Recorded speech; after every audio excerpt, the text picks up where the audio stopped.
말씀을 드려야 되겠습니다. 어제 대통령께서 신년사를 하셨습니다. 제목이 오늘이 행복한 나라입니다. 그러나 이 오늘이 행복한 나라, 저는 이 말을 듣면서 정말 국민들이 오늘이 행복하다고 생각할까 이런 생각을 해봤습니다. 이 오늘이 행복한 나라는 이 정부의 철학에 들어있는 말이라고 생각을 합니다. 어떤 철학이냐? 다음 세대를 생각하지 않는 철학, 저는 이것이 들어있다고 생각을 합니다. 정치권은 다음 선거만 생각하고 정치인은 다음 세대를 생각한다는 이야기가 있습니다. 저는 이 정부의 그동안에 혈세로 만드는 단기 알바, 그리고 국민연금 재정 적자, 이런 급속한 복지 증가 예산, 복지 예산 증가 이런 걸 보면 결국 미래 세대 걸 끌어다가 지금 현재를 내보려는 그런 정책, 그 모든 것이 사실은 오늘에 집중하는 것인데 그 오늘은 다음 세대에는 나중에 없는 것이죠. 그런데 그 오늘이 과연 행복하냐? 국민들은 오늘이 행복하지 않다고 외치고 있습니다. 국민들의 아우성에 귀를 닫고 있습니다. 저는 이 정부는 결국 국민들의 아우성에는 귀를 닫고 자신들의 이념과 철학에 집중하는 정부다 이렇게 봅니다. 그런데 이것이 정말 우리한테 필요한 철학이냐, 과연 그들의 본뜻은 무엇인가를 보면 어제 대통령의 신년사에 경제, 사회, 구조의 틀을 바꾸는 한 해였다라고 이야기를 합니다. 결국은 이러한 경제 정책도 그 틀을 바꾸는 것이 판을 바꾸는 이념 집착형 경제 정책이었다고 생각을 합니다. 이것을 하루빨리 벗어던지지 않고는 우리 국민들의 오늘도 행복하지 않을 것이라는 말씀을 다시 한번 드립니다.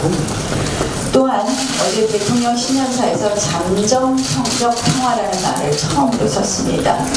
그저께 김의겸 대변인은 김정은 위원장의 신년사에 대해서 남북관계 발전에 대한 진정성이 담겨있다는 취지의 그런 대변인 논평을 내었습니다. 굉장히 지금 어려운 때입니다.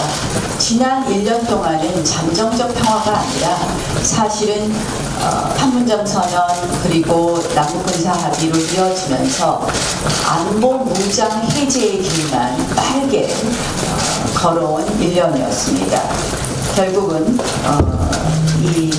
올해 이런 아주 엄중한 상황에서 잘못된 이 잠정적 평화에 집착하다 보면 결국은 우리 민족끼리라는 북한의 전략에 휘말려서 한미 동맹을 사실상 집어 던지는 그런 결과를 초래할 수 있고, 그렇게 된다면 대한민국에 돌이킬 수 없는 안보 위기가 올 수 있다. 그런 점을 명심해 줄 것을 다시 한번 말씀드립니다. 문재인 대통령 당선 직후에 여당 성향의, 여권 성향의 야당 중진 의원이 이런 여당 의원에게 이런 이야기를 하는 걸 들었습니다. 제가 천안함 폭침에 대해서 다시 살펴봐야 된다. 천안함 폭침이라고도 이야기하지 않았죠. 천안함 사건 다시 봐야 된다고 이야기를 했고, 그 당시 여당 중진 의원이 고개를 끄덕이며 들었던 그 기억이 생생합니다. 저는 그때 섬뜩하다는 생각을 했습니다. 그런데 엊그저께 KBS의 외교안보 분야 장관 초청 대담에서 나온 국방부 장관의 발언을 보면서 이것이 현실화되고 있구나 라는 생각을 했습니다. 국방부 장관이 비핵화와 평화 정착이 앞으로 잘 될 수 있도록 한다는 차원에서 천안함 영평도 고발 부분을 우리가 이해하면서 가자, 이해로 가자 이런 이야기를 했습니다. 통일부는 12월에 5년마다 만드는 남북관계 발전 기본계획을 발표하면서 천안함 영평도에 관한 북의 책임 있는 조치를 확보한다는 그 문구를 삭제해버렸습니다. 문재인 대통령은 과거 대통령 후보 시절에 두 차례나 천안함 폭침이 아니라 천안함 침몰이라는 용어를 사용했습니다. 저는 이러한 이 흐름을 보면서 결국 천안함 폭침을 조작이라고 이 정부가 규명할 날이 멀지 않은 것 아닌가 하는 그런 생각이 듭니다. 결국 진실을 외면하고 이 안보 분야 또 남북관계 분야에서도 판을 뒤집겠다는 그 숨은 뜻은 자유민주주의를 버리고 우리 민족끼를 우선하겠다는 의도가 있는 것 아닌가 하는 걱정이 듭니다.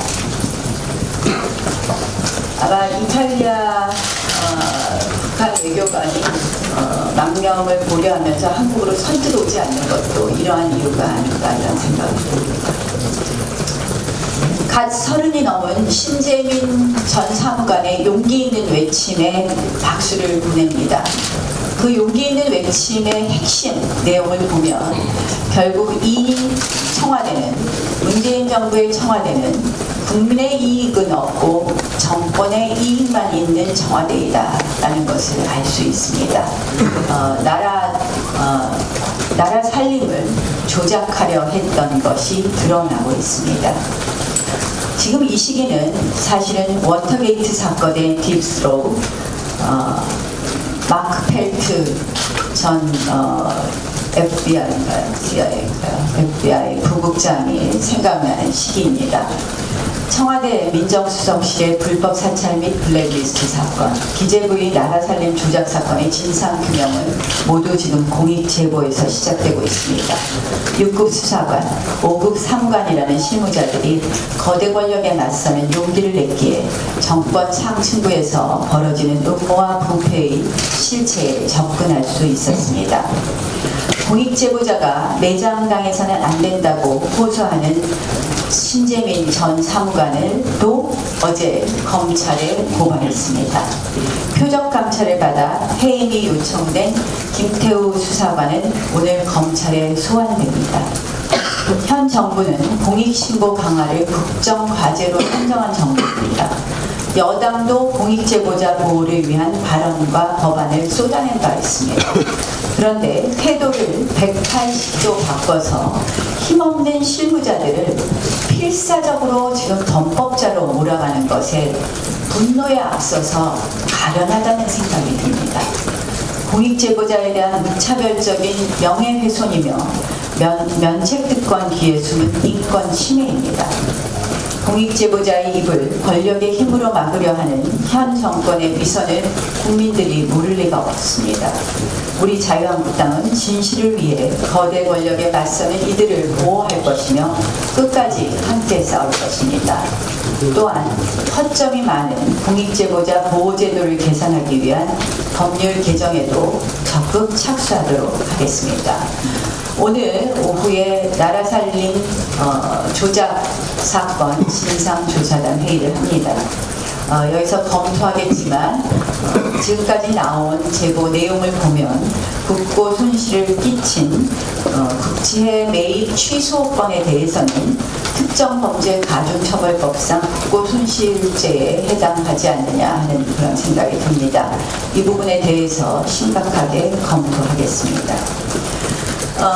그렇게 운영일을 하고 나서 느끼는 생각은 정말 차고 넘치는 증거가 운영위 과정에서 나왔다는 말씀입니다.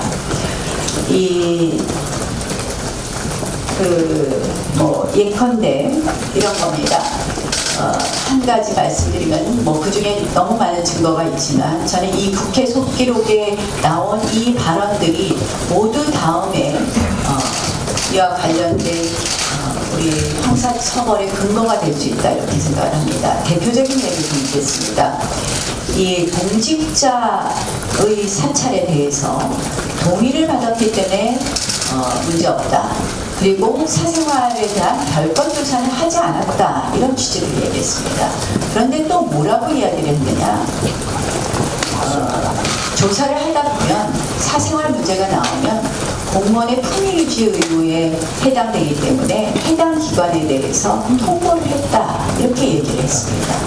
이것이 바로 별건 조사입니다. 사생활 부분이 나온다면 그것을 덮는 것이 별건 조사를 안 한 겁니다. 결국 이것은 공무원은 동의의 범위 넘어서 감찰했다는 것을 스스로 자인한 것입니다. 그래서 저는 뭐 대표적인 이야기를 말씀을 드렸는데요.